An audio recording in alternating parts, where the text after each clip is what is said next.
Hello and welcome to another market update from ACY Securities. My name is Alistair Schultz and I'm going to be your host today through today's journey. Now, I want to actually cover a little bit of information about what happened on the dollar yen yesterday. We saw it rise at a price and it sort of felt like it was coming from nowhere, at least from a technical perspective. But the news that was offering up behind it is a little bit different. The yen is currently suffering from fears of recession. We've seen the dollar index, or the DXY, nearing 100 overnight, and it is now putting a bit of strength into the US dollar. Now, on top of that, we saw the S&P 500 going up, and we also saw the NASDAQ, with Apple stocks coming down. So we've been seeing the move to traditional safe havens like gold and bonds rise, when usually people would be having those funds in the yen. So gold is now sitting at a 7-year high of $1,620 per ounce. And we've seen it time and time again whenever we do get some sort of fluctuation in the market or adversity occurring. People tend to move their money from the yen into other markets that are more suitable. So in this instance, it's now the US dollar and of course gold and those US Treasury bonds as well. Now, more news on that is being that we've also seen, whilst we saw the NASDAQ and the S&P hit record highs yesterday, today we've actually seen a bit of movement sliding down. We've seen the Dow Jones drop 128 points. We've seen the S&P 500 slide by 0.4%, the NASDAQ down by 0.7%, Goldman Sachs is down by 2%, and Intel is also down by 2.5%, and Apple has moved again a further 1%, to the problems that they've had from yesterday. Now, the other issues that are surrounding the coronavirus are now looking at the manufacturing and the ability to actually produce pharmaceutical drugs.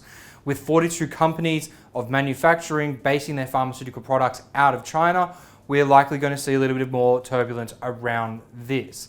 Now, the other piece of news to consider is that the Air Transport Association has come out and said that they are expecting their first annual decline in 11 years, with a reduction in demand of domestic flights and of course traveling flights for retail level buyers by 4.7%.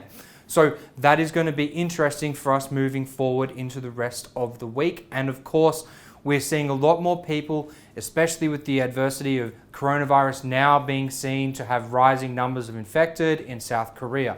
So keep an eye on that. We're still going to be seeing coronavirus updates as we go along and how it is affecting the market. It is quite a turbulent time for picking where you're going to be going. And unfortunately, we're going to have to just try and work our way through it. But I can rest assured, all things will eventually turn it back around and we will start seeing some more normal behavior at some stage once this coronavirus and the outbreak has been contained to a certain degree. So a little bit more on the news from today that we've seen. This morning we've had some low impact news for the Japanese yen. I haven't seen it move too much. It's currently sitting in about a 30 pip range, but we might see some more stuff happening, especially if there's any US news that comes out unexpectedly tonight. For the day ahead that we have a number of releases from market economics, most of them based on PMI from the Eurozone countries. France is one of them, and I believe another one that will be in there later in the day will be coming from the pound. However, they are both considered to be, and the remainder of them are considered to be, low impact events. However, market economics has got a good reputation for getting these things right. So even if it is a Friday and it is a trading day, it might not be a bad idea to have a look at what they're going to be doing and what the numbers are around them, what's forecasted. They're going to be between 7 p.m. and 8:30 p.m. There's a number of them. But to give you a little bit more information on what PMI is, it's a Purchasing Managers Index.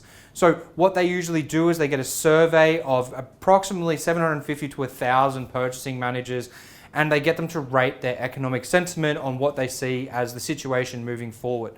Now, my belief is that whilst they have some relatively stable numbers there, I think that considering a purchasing manager is quite often involved in the manufacturing process for finding certain things, that we might see that sentiment slide down a little bit, but I wouldn't be too concerned about it at this stage. So let's keep an eye on it and just play everything by ear.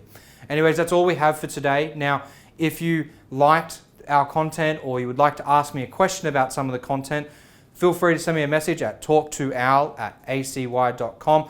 And of course, like and subscribe the video so you can get more content from us at ACYs and myself.